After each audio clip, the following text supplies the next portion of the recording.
I know it's only day 4, and I know the pads aren't even on yet, but for what I just witnessed out there on the field yesterday, I got one big takeaway that is going to define the early part of the season. And if you think this team is just going to walk out there and roll the balls out on the field, you got another thing coming about this defense. You are in for a rude awakening because this defense is absolutely real. Now let's talk about it.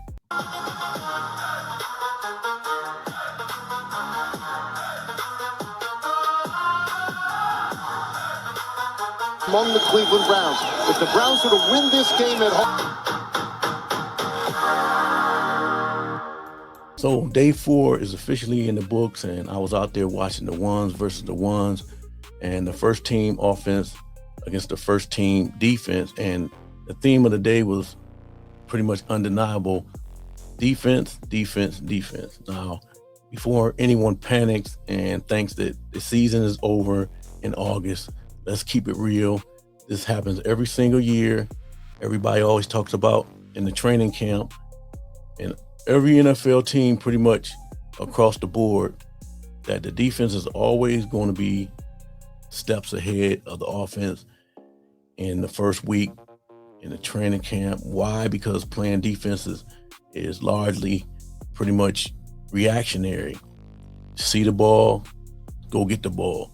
The offense, however, they're out there trying to build a complex jigsaw puzzle. They actually trying to implement and install offenses, especially a new team like Cleveland. Cleveland with a new coach, new offensive coordinator, new staff, quarterback that's been out almost 2 years, young quarterback that's making his way and trying to figure out things. All of it together. They are in the install phase. They're thinking too much about the plays. The timing is off, and that crucial chemistry between the quarterbacks and receivers just isn't there yet. But even acknowledging that, what I saw today from this defensive unit was dominant. There was a lot of chatter coming into the camp that without Miles out there with this new defensive coordinator, Mike Rittenberg's defense, we thought that it might take a step back. Forget about it. They responded by setting the tone yet again. I'm talking about roughly 4 would-be tackles and 4 turnovers today. They're aggressive, they're swarming, and right now they are the clear kings of the field right now. So if the defense is lighting it up, where does that leave the offense? Frankly, it's almost impossible to give them a fair grade right now because there's no pads.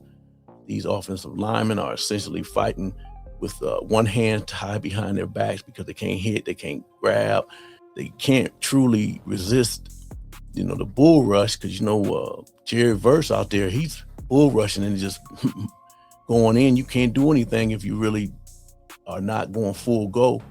They can't grab on, so that defensive line just blowing straight through.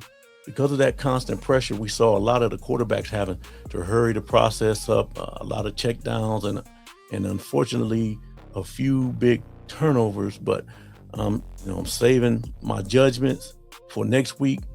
Offensive coordinator, head coach Todd Monken said it himself before practice. You can't truly evaluate this unit yet while they're still just installing the scheme in. We need to wait until next week, and specifically the joint practices with Buffalo, to see who this offense really is. It evens out when you're playing against some competition. All right, let's talk about the main event, the quarterback reps.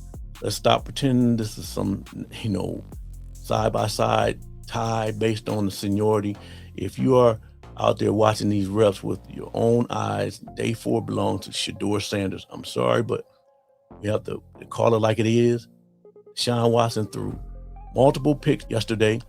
Those are killer mistakes. Shedeur Sanders was far more accurate, far more poised, and frankly, he just looked like the quarterback who was given, the offense the best chance to succeed against that dominant defense. While Deshaun was struggling with turnovers, Shedeur was stepping up and making big time throws. I think Shedeur is actively trying to push ahead. it certainly helps when you have the receivers making plays like Denzel Boston. Shedeur stood in there and uncorked some beautiful footballs. He's showing some great poise for a guy adapting to this new offense, and he's really connecting with the wide receivers. It looks effortless.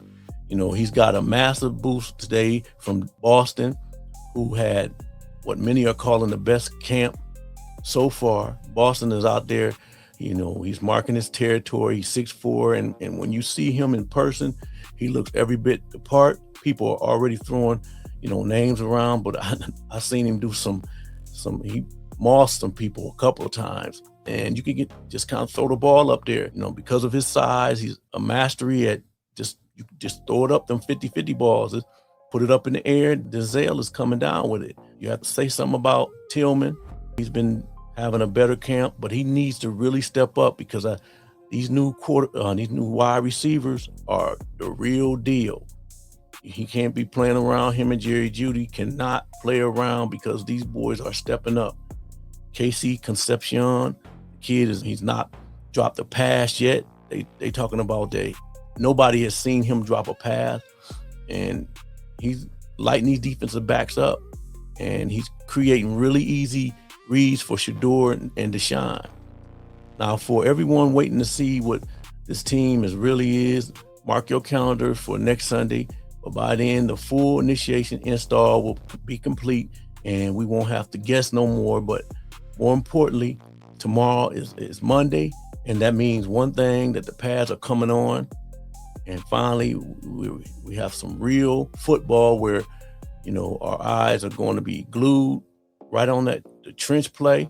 We spent over $100 million on that offensive line, and we get a chance to see what it's all about. And it has to be the focal point for Quinshon Judkins to run effectively. We need to have some seams for him to run through, for Shedeur and Deshaun to go through their progressions. They need more than just half a second before a defender is in their lap. When those pads come on, we are going to get a true look at whether this expensive offensive line can offer some resistance against a defense that is currently eating them alive. It was a solid day, intense day of practice. We're not thinking about going to no Super Bowl, but there's a mountain of work to do. But the foundations are there, so make sure you subscribe. And I'm gonna be back up in Berea again, and we're gonna try it again tomorrow when they put the pads on. So appreciate y'all, man. See y'all on the next video.